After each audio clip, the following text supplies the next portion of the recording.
ಇಲ್ಲಾಂದ್ರೆ ನಮಗೆ ಒಂದು ಸ್ವಲ್ಪ ವಿಷ ಕೊಟ್ಬಿಡಿ, ವಿಷ ಕುಡಿದು ನಾವು ಸಾಯ್ತೀವಿ. ಜನರಲ್ದವರಿಗೆ 30 ಇಯರ್ಸ್ ಏಜು ಮತ್ತು SC ST ಇತರ ಹಿಂದುಳಿದ ಜನರಿಗೆ 33 ಇಯರ್ಸ್ ಏಜ್ ಲೈಫ್ ಟೈಮ್ ನೀವು ಕೊಡಲೇಬೇಕು. ಬರೀ 50,000 ಜನ ಸ್ಟ್ರೈಕ್ ಮಾಡಿದ್ದಕ್ಕೇನೆ ಬೆಂಗಳೂರು ನಡಗಿತ್ತು. ಇನ್ನು ಸಪೋಸ್ ನಾವು 5-6 ಲಕ್ಷ ಜನ ರಾಜ್ಯದಿಂದ ಮೂಲೆ ಮೂಲೆಯಿಂದ ಬಂದು ಧಾರವಾಡನಲ್ಲಿ ಕಾಂತಕುಮಾರ್ ಸರ್ ಅವರ ನೇತೃತ್ವದಲ್ಲಿ ಎಲ್ಲ ಸ್ಟ್ರೈಕ್ ಮಾಡಿದ್ರೆ ಬೆಂಗಳೂರಲ್ಲ, ಈ ಸರಿ ಮಾತ್ರ ಖಂಡಿತ ದಿಲ್ಲಿ ನಡುಗುತ್ತೆ. ದಯವಿಟ್ಟು ಸರ್ಕಾರವು ನಮ್ಮ ವಿದ್ಯಾರ್ಥಿಗಳಿಗೆ ಸ್ಪಂದಿಸಿ ವಯೋಮಿತಿ ಸಡಿಲಿಕೆ ಕೂಡಿ ನೇಮಕಾತಿ ಆರಂಭ ಮಾಡಿ.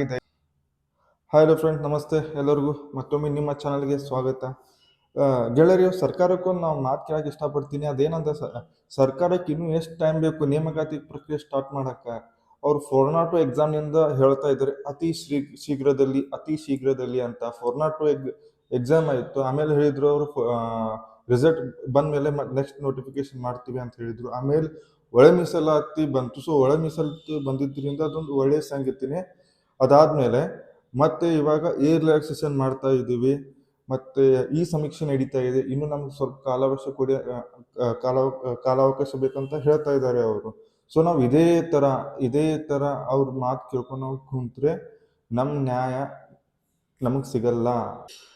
ನಾವು ರಾಜ್ಯದಂತ ಮಿನಿಮಮ್ 5-6 ಲಕ್ಷ ಜನ ಕಾಂಪಿಟೇಟಿವ್ ಫೀಲ್ಡ್ ಅಲ್ಲಿ ಸ್ಟಡಿ ಮಾಡ್ತವ್ರೆ. ಬರೀ 50,000 ಜನ ಸ್ಟ್ರೈಕ್ ಮಾಡಿದ್ದಕ್ಕೇನೆ ಬೆಂಗಳೂರು ನಡಗಿತ್ತು.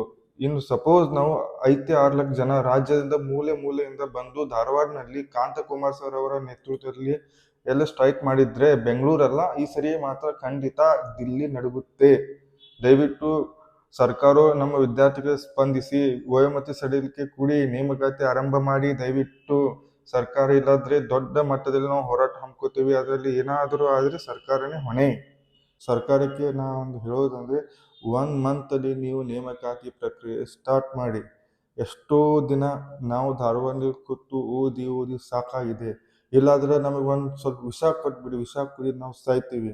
ಇಲ್ಲ ಲಾಸ್ಟಿಗೆ ನಮಗೊಂದು ಕಾಂಪಿಟೇಟಿವ್ ಫೀಲ್ಡ್ನಲ್ಲಿ ಯಾರು ಓದ್ತಾ ಇದ್ರೆ ಅವ್ರಿಗೆ ಒಂದು ನಿರುದ್ಯೋಗಿ ಭತ್ಯೆ ಆದ್ರೂ ಕೊಡಿ ನೀವು, ತಿಳಿತಾ? ಸುಮ್ಮನೆ ಅತಿ ಶೀಘ್ರದಲ್ಲಿ ನಿಮ್ಗೆ ಶೀಘ್ರ ಯಾವಾಗ ಬರುತ್ತೆ ಸರ್? ನೀವು ಎಲೆಕ್ಷನ್ ಮಾಡೋಕ್ಕಿಂತ ಮುಂಚೆ 2,72,000 ಹುದ್ದೆ ನಾವು ಭರ್ತಿ ಮಾಡ್ತೀವಿ ಅಂತ ಹೇಳಿದ್ರಿ. ಎಷ್ಟು ಭರ್ತಿ ಮಾಡಿದ್ರಿ ಸರ್? ಸ್ವಲ್ಪ ನಂಗೆ ಹೇಳಿ. ಶಿಕ್ಷಣ ಇಲಾಖೆಯಲ್ಲಿ ಅಂತ ಕೇಳಲೇಬಾರದು. ಅತಿ ಶೀಘ್ರ. ಆ ಶೀಘ್ರವನ್ನು ವರ್ಲ್ಡ್ ಬಿಟ್ಟು ಬೇರೆ ವರ್ಲ್ಡ್ ಇದ್ರೆ ಹೇಳಿ ನಮಗೆ.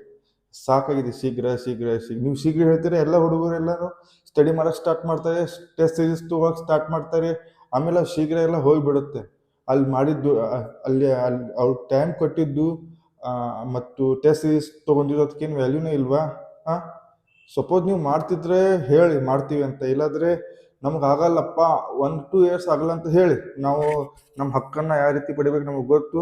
ನಾವು ದೊಡ್ಡ ಮಟ್ಟದಲ್ಲಿ ಹೋರಾಟ ಮಾಡಿ ನಮ್ಮ ಹಕ್ಕನ್ನು ಪಡಿತೀವಿ. ಬ್ರಿಟಿಷರ ಕಾಲದಿಂದ, ರಾಜಪ್ರಭುತ್ವ ಇರೋ ಕಾಲದಿಂದ ಬಡ ಮಕ್ಕಳಿಗೆ ಅನ್ಯಾಯವಾಗ್ತಾ ಇದೆ. ಇವಾಗ ಪ್ರಜಾಪ್ರಭುತ್ವ ವ್ಯವಸ್ಥೆಯಲ್ಲೂ ಟಾರ್ಗೆಟ್ ಬಡ ಮಕ್ಕಳೇ. ಅನ್ಯಾಯವಾಗೋದು ಅವರಿಗೆ. ಯಾಕೆ? ನೀವು ಕಾಂಪಿಟೇಟಿವ್ ಫೀಲ್ಡ್ನಲ್ಲಿ ಯಾರೂ ರಾಜಕಾರಣಿ ಮಕ್ಕಳು ಓದ್ತಾ ಇಲ್ಲ, ಎಲ್ಲ ರೈತರ ಮಕ್ಕಳು, ಮಿಡಲ್ ಕ್ಲಾಸ್ ಫ್ಯಾಮಿಲಿದವರೇ ಓದ್ತಾ ಇದ್ದಾರೆ.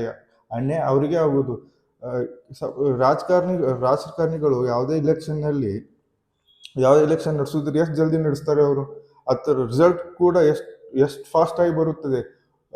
ಮಿನಿಮಮ್ ಇದು ಎಲೆಕ್ಷನ್ ಆದ್ಮೇಲೆ 2 ರಿಂದ 3 ದಿನದಲ್ಲಿ ಅವ್ರ ರಿಸಲ್ಟ್ ಬಂದೇ ಬರುತ್ತದೆ. ಅದೇ ಯಾವುದೋ ನಮ್ಮಂತ ವಿದ್ಯಾರ್ಥಿಗಳು ಎಕ್ಸಾಮ್ ಬರೀತಾರೆ, ಅವ್ರು ಪ್ರೊಸೆಸ್ ಕಂಪ್ಲೀಟ್ ಮಾಡಿ ಡ್ಯೂಟಿಗೆ ಜಾಯ್ನ್ ಆಗೋಕೆ 2 ಇಯರ್ಸ್ ಟೈಮ್ ತಗೋತದೆ. ಯಾಕೆ? ಅವ್ರಿಗೂ ನ್ಯಾಯ, ನಮಗೂ ನ್ಯಾಯ. ಯಾಕೆ?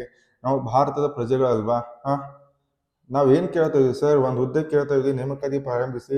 ವಯೋಮಿತಿ ಅದು ಪ್ರಾರಂಭಿಸೋದು ಅಷ್ಟೇ ಅಲ್ಲ, ವಯೋಮಿತಿ ಸಡಿಲಿಕೆದೊಂದಿಗೆ ನೀವು ನೇಮಕಾತಿ ಪ್ರಾರಂಭಿಸಬೇಕು. ಪೊಲೀಸ್ ಇಲಾಖೆಯಲ್ಲಿ ಲೈಫ್ ಟೈಮ್ ನೀವು 30 ವರ್ಷ ಜನರಲ್ದವರಿಗೆ 30 ಇಯರ್ಸ್ ಏಜು ಮತ್ತು SC ST ಇತರ ಹಿಂದುಳಿದ ಜನರಿಗೆ 33 ಇಯರ್ಸ್ ಏಜ್ ಲೈಫ್ ಟೈಮ್ ನೀವು ಕೊಡಲೇಬೇಕು. ಇಲ್ಲಾಂದ್ರೆ ಏನು ಆಪ್ಷನ್ ಇಲ್ಲ. ನಮ್ಮ ಲೀಡರ್ ಆಗಿರ್ತಕ್ಕಂಥ ಕಾಂತಕುಮಾರ್ ಸರ್ ನೇತೃತ್ವದಲ್ಲಿ ನಾವು 100% ಮತ್ತೊಮ್ಮೆ ಹೋರಾಟ ಮಾಡೇ ಮಾಡ್ತೀವಿ. ಅದರಲ್ಲೇನು ಬೇರೆ ಮಾತೇ ಇಲ್ಲ. FIR ಆದ್ರೂ ಪರವಾಗಿಲ್ಲ, ಮಾಡ್ತೀವಿ. ಈಗಂತೂ ಜಾಬ್ ಸಿಗ್ತಾನೆ ಇಲ್ಲ. FIR ಆದ್ರೆ ಏನಾಗುದಿದೆ? ಆಗ್ಲಿ, ನಮ್ಮ ಮೇಲೆ FIR ಬಿದ್ದರೆ ಮತ್ತೆ ಯಾರಿಗೂ ಉದ್ಧಾರ ಆಗ್ತದೆ. ಆಗ್ಲಿ, FIR ತೊಗೊಳಕ್ಕೂ ನಾವು ಗಟ್ಟಿಯಾಗಿದ್ದೀವಿ. ಸರಿನಾ? ಸರ್ಕಾರ ದಯವಿಟ್ಟು ಎಚ್ಚೆತ್ತುಕೊಳ್ಳಿ. ಇಲ್ಲಾದರೆ ಏನು ಮಾಡೋದು, ನಾವು ವಿದ್ಯಾರ್ಥಿಗಳ ಸಂಘಟನೆ ಇದು ನಾವು ಮಾಡ್ತೀವಿ. ಧನ್ಯವಾದಗಳು.